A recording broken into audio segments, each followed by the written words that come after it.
This video was made possible by Visible. Hit my first link in the description below to learn more.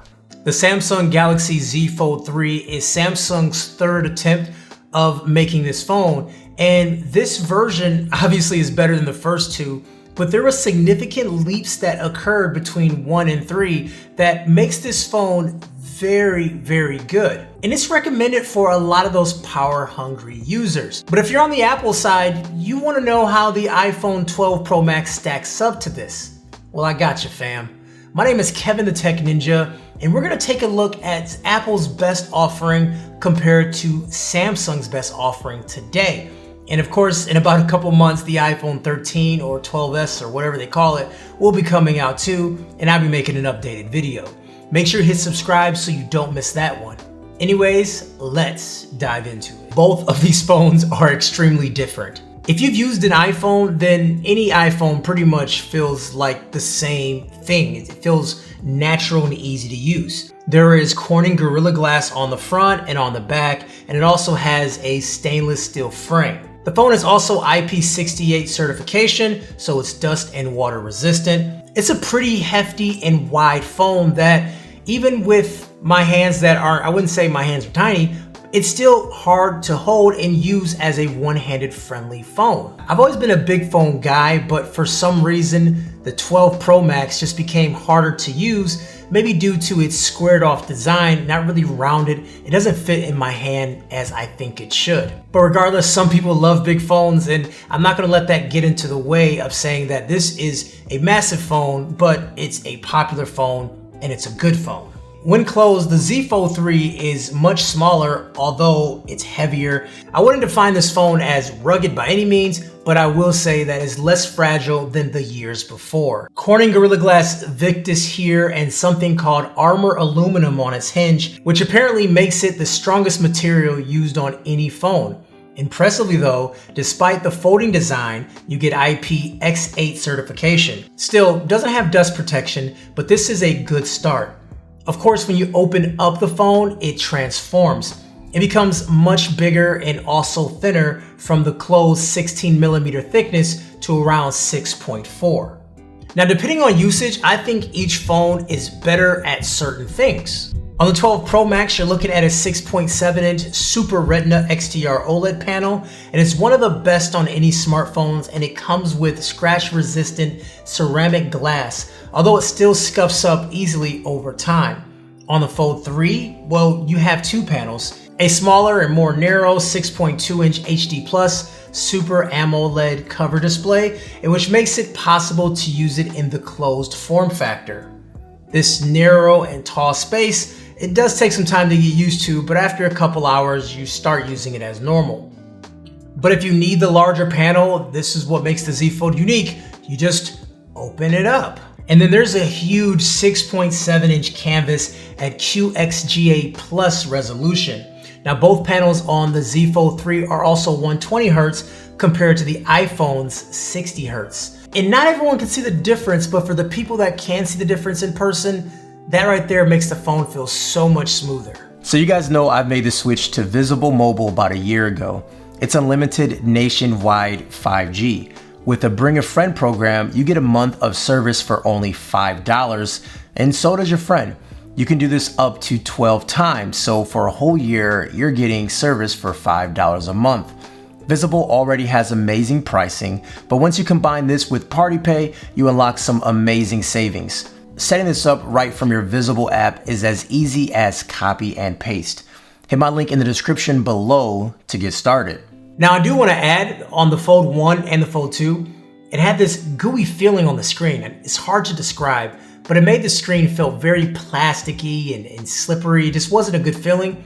I would say the Fold 3 made some changes that it gets less fingerprints, albeit they're still there, but it feels like a normal screen. It feels like normal glass, even though it still has a screen protector on there. It gets much brighter outside, the colors pull through, and it's just better to use overall. Yes, you can still see a crease, but when you're using the phone head on, it's barely visible. And that layer on the inner display makes it 80% stronger than last year's version. But then we talk about the iPhone. Obviously, the iPhone can't do anything as far as opening and flexing and all those things. It's a very old school candy bar style phone. So when it comes to like flexibility and use cases, of course the Fold is going to be up there because of the way you can use it. You can't use any other phone like this. And the last big difference has to be that notch. The iPhone's display is known for it and it allows for Face ID, but I will say you quickly forget that there's a notch even there. I will say the notch is not annoying as some people would make it seem. Only time it gets in the way is when you're watching like a video and you switch to full screen, then you really see it, but beyond that, I think it stays out of the way. The Samsung Z Fold 3, which already didn't have a big cutout last year, has gone the route of the under display camera. And by doing that, the camera cutout is gone. And that area is replaced by a matrix of pixels which disappear entirely in certain use cases. When you're watching a video, this does come in handy, and it's kind of a unique feature that not a lot of phones are doing these days. But you know what? There's a drastic downside to this too. It's a 4 megapixel camera and it's just not that good. I would say Samsung doesn't even trust the camera because you can't unlock the phone using that camera. It's not enabled. But we'll talk about this camera in just a few seconds. The Z Fold 3 has a 12 megapixel cover display camera, that 4 megapixel under display camera, and a triple 12 megapixel primary setup. That 4 megapixel camera isn't up to 2021 standards, with pictures turning out airbrushed as soon as they're in low light. The cover display camera isn't that bad, although I think it over sharpens my skin a little bit too much. And then the primary setup, it looks like a typical Samsung phone. In good lighting, it punches, it pops, you have great colors and dynamic range, and all those things look good, but the performance does drop in low light. And I think it's pretty drastic compared to newer cameras. Remember, Samsung is actually using older camera technology in this phone, and it's definitely shining through. The triple 12 megapixel camera on the iPhone and the front 12 megapixel camera is just better. It performs more consistently in a wide range of scenarios, especially video. Both smartphones record 4K 60, but the iPhone's footage is just more refined for me. Let me know what you think. Where the Z Fold 3 really shines, it has to be productivity and multitasking.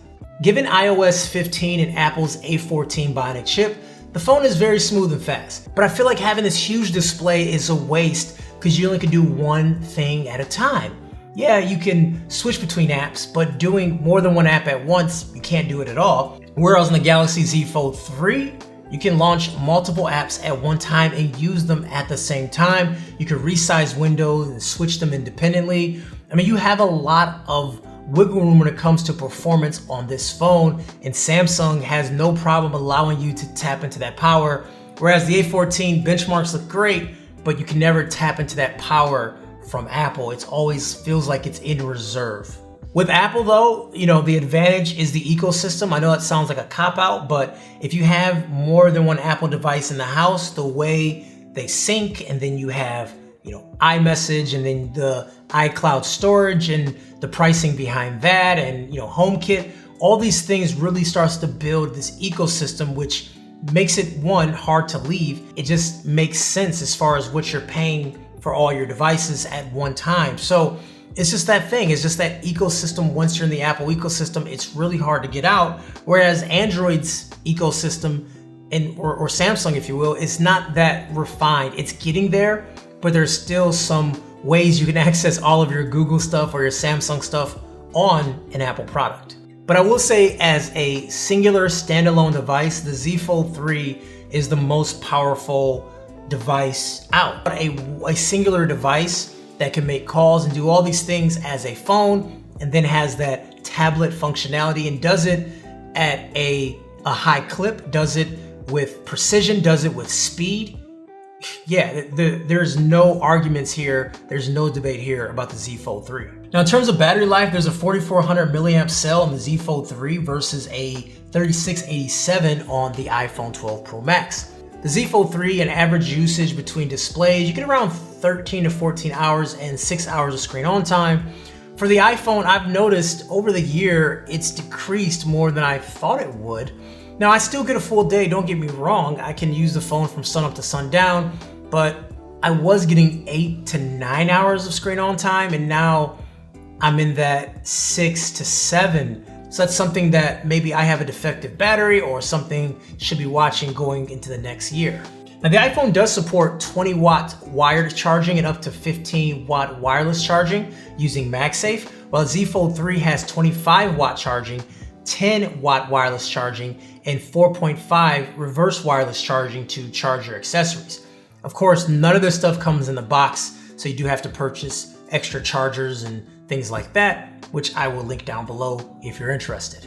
So it's a little early for me to give full battery life expectations on the Fold, as I've only had it for 5 cycles. I would say heavy users will find themselves reaching for their charger right before bed.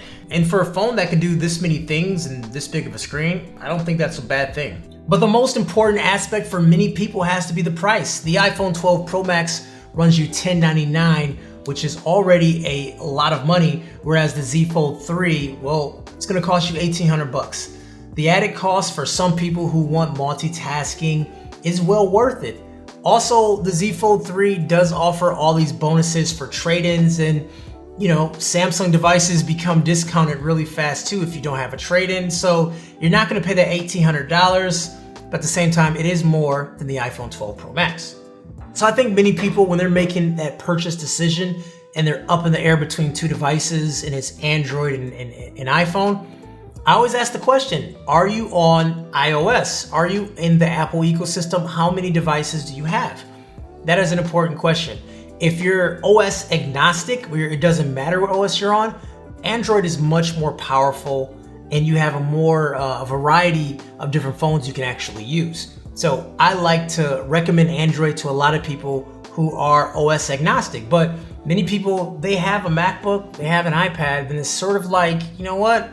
Maybe you should consider going the Apple route. Foldable technology has definitely matured, but I don't think it's really ready to go mainstream on this phone. The Galaxy Z Flip, and this is part of Samsung's foldable lineup too, it came out the same time. I think that phone has potential. You can see why I'm actually switching over to this phone for my personal phone. I've linked that video down below and up top in the cards too. As far as this comparison goes, let me know in the comments what you think. What device would you go if you're OS agnostic, or what device you're currently rocking right now? Anyways, guys, thank you so much for watching. I'm Kevin the Tech Ninja. Take care, and I'll talk to you guys later. Peace. And once again, a big thanks to Visible for sponsoring this channel and my content. And hey, if you're interested in a phone service, make sure you take a look at Visible Mobile from my link down below.